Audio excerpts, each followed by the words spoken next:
भर्गो देवस्य धीमहि धियो यो नः प्रचोदयात्। सभी भागवत प्रेमियों को राधे राधे। आइए आज हम दसम स्कंद के बड़े ही सुंदर कथा का श्रवण करें। पिछले एपिसोड से भी इसका हम श्रवण कर रहे हैं।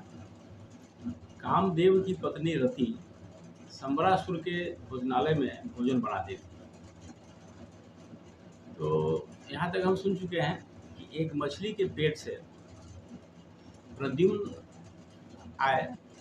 जब मछली को काटा गया तो उसमें से प्रद्युम्न निकले, तो सभी को आश्चर्य हुआ।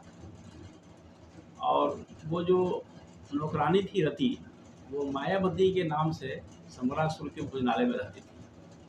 उसने देखा यह छोटा सा बच्चा मछली के पेट से निकला है।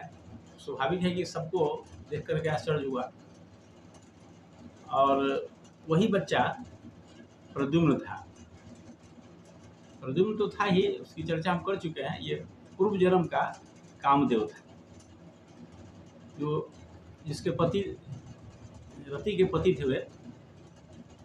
और यहाँ संबरासुर के भोजनालय में उसे प्राप्त किया। तो नारद जी ने सब कुछ बताया। वहाँ आकर के नारद जी भगवान के कार्य की भूमिका तैयार करते हैं, सब जानते हैं इस बात को। आगे क्या होने वाला है इसकी भूमिका नारद जी तैयार करते हैं, भले उनको बदनामी हाथ लगती हो।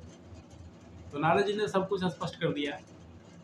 और रति जो थी वो प्रद्युम्न का पालन पोषण करने लगी, क्योंकि वह समझ गई थी कि ये पूर्व जन्म का मेरा पति है, नारद जी के द्वारा।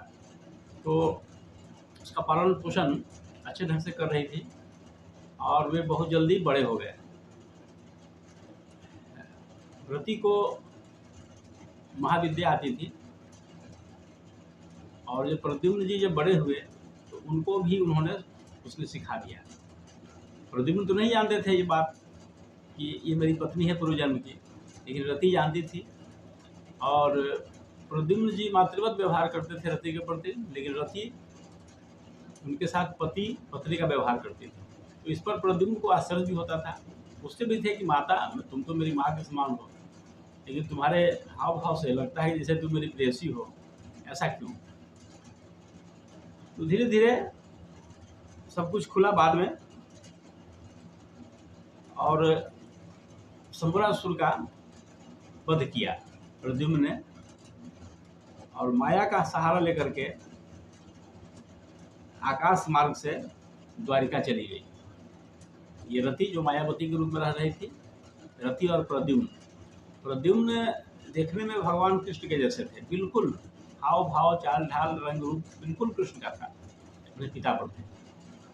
तो वो आकाश मार्ग से, वो विद्या जानती थी, आकाश मार्ग से वह द्वारिका ले गई। द्वारिका में जब गई तो उसको देख करके सभी अचंभित हो गए। भाई ये कौन है जो बिल्कुल कृष्ण की तरह है? महल की रानियाँ भी समझी पहले कि ये कृष्ण ही है, और वो लज्जावश जहाँ तहाँ चली गई, वहाँ से हट गई। पहले ऐसा होता था कि पति पत्नी सबके सामने नहीं मिलते थे। आज तो बेशर्मी की हद हो गई है, लेकिन उस जमाने में ऐसा नहीं था। ये हमारे भारतीय संस्कृति में भी ऐसा कहीं नहीं है। सबके सामने जैसे मिले और हास प्रयास करें। तो इस प्रकार से उनको कुछ देर के लिए लगता था कि ये कृष्ण ही है, और वो वहाँ से हट जाती थी। सबको आश्चर्य हुआ जब रुक्मिणी जी ने देखा, तो उनके मन में भी कुछ पल के लिए भाव आया कि मेरे 10 दिन के पुत्र को अगर संबरासुर खाकर नहीं ले गया होता, आज यह बिल्कुल ऐसा ही होता। उनके मन में ऐसा भाव आया। तो बात भी सही थी, वे तो सही में प्रद्युम्न नहीं थे और अपनी पत्नी के साथ आए थे। फिर नारद जी की यहाँ भूमिका हुई। नारद जी आए और सब कुछ बताया।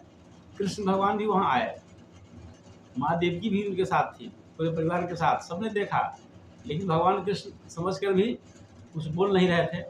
तो नारद जी ने आकर के सब कुछ स्पष्ट किया कि ऐसी क्या बात है, कि यह कोई और नहीं, यह रुक्मिणी जी, यह आपका पुत्र प्रद्युम्न ही है, जिसे 10 दिन का जब था तो संबरासुर उठा कर ले गया था। और सारी बातें बताई कि कैसे रति पूर्वजन्म की पत्नी है और इस जन्म में उन्हें प्राप्त हो गई। जब माता को विश्वास हो गया तो समझिए कि क्या स्थिति रही होगी, किसी का खोया बच्चा मिल जाए तो सबको आश्चर्य होगा।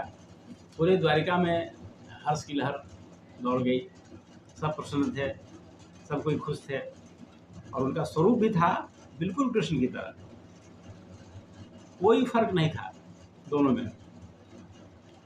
और इस प्रकार फिर विधिवत विवाह करके वे वहाँ रहने लगे। चारों ओर प्रसन्नता छा गई, सब खुश थे, माँ भी खुश थी, भगवान कृष्ण भी खुश थे। आगे फिर क्या हुआ, स्यमंतक मुनि की चर्चा है, इसकी चर्चा हम अगले एपिसोड में करते हैं। आज इतना ही। ओम शांति शांति शांति।